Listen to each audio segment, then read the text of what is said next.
चलो बैठो। के अंगों के नाम आप लोग जानते हैं ना हिंदी में? ये क्या है? ये क्या है? ये क्या है? ये क्या है? पता है सबको? क्या इसी चीज को आप लोग संस्कृत में जानना चाहेंगे?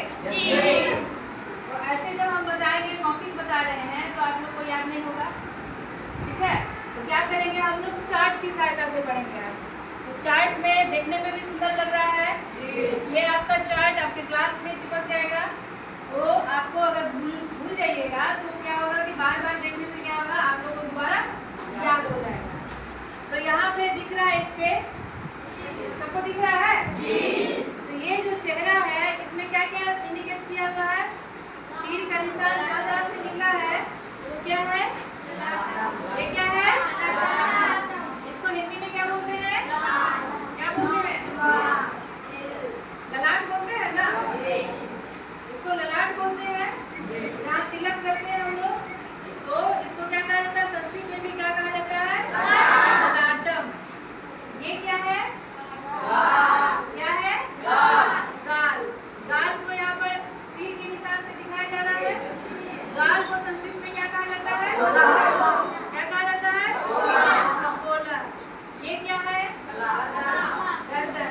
गर्दन को संस्कृत में क्या लिखा हुआ है? ग्रीवा। और ये पूरा जो फेस है, ये हमारा जो चेहरा है, इसको क्या बोलेंगे?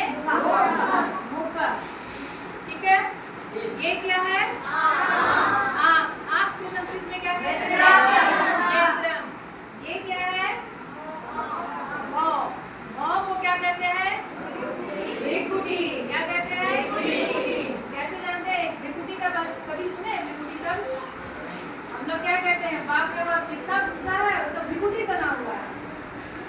गुस्सा में आदमी का क्या होता है? आंख बड़ा हो जाता है, आईब्रो जो है ऊपर चला जाता है, तो भौं कहते हैं हिंदी में। उसको क्या हो जाता है? वो तन जाता है। तो क्या कहते हैं? भ्रिकुटी तना हुआ, यानी बहुत ज्यादा गुस्सा। तो ये इसको क्या कहते हैं? भ्रिकुटी। और इसको क्या कहेंगे? आपको क्या कहेंगे? नेत्रम। ये क्या है?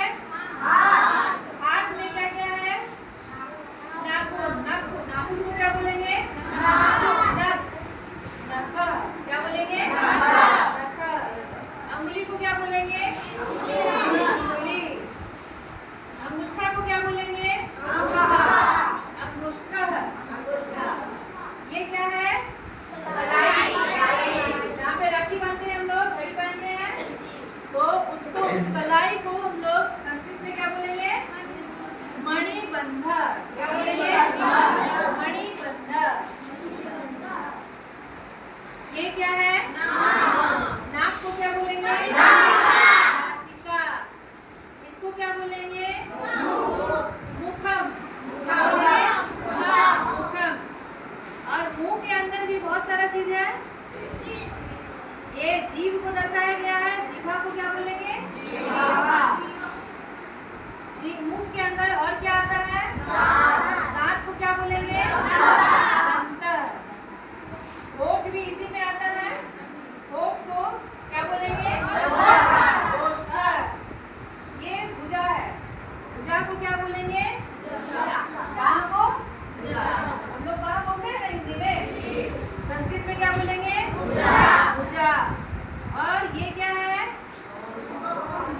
केहुनी। क्या बोलेंगे? केहुनी को संस्कृत में क्या बोलेंगे? कंधीरा। क्या है ये? कंधीरा। ये क्या है? हस्त। हाथ है। हाथ को संस्कृत में क्या बोलेंगे? हस्त। ये जांघ है। जांघ बोलते हैं ना इसको? जांघ को भी संस्कृत में क्या बोलेंगे? क्या बोलेंगे? पैर है। पैर। पैर को क्या बोलेंगे? ये आपका कुछ पार्ट हुआ, शरीर के अंगों का कुछ पार्ट, जिसका नाम यहाँ पे लिखा हुआ है। इसको आप लोग आज समझ लीजिए। फिर आगे और भी शरीर के पार्ट है, उसको फिर हम आगे बताएंगे। ये याद करने में कोई दिक्कत नहीं ना? अब हम हिंदी बोलेंगे और आप लोग संस्कृत में बताते जाइएगा, ठीक है? ललाट।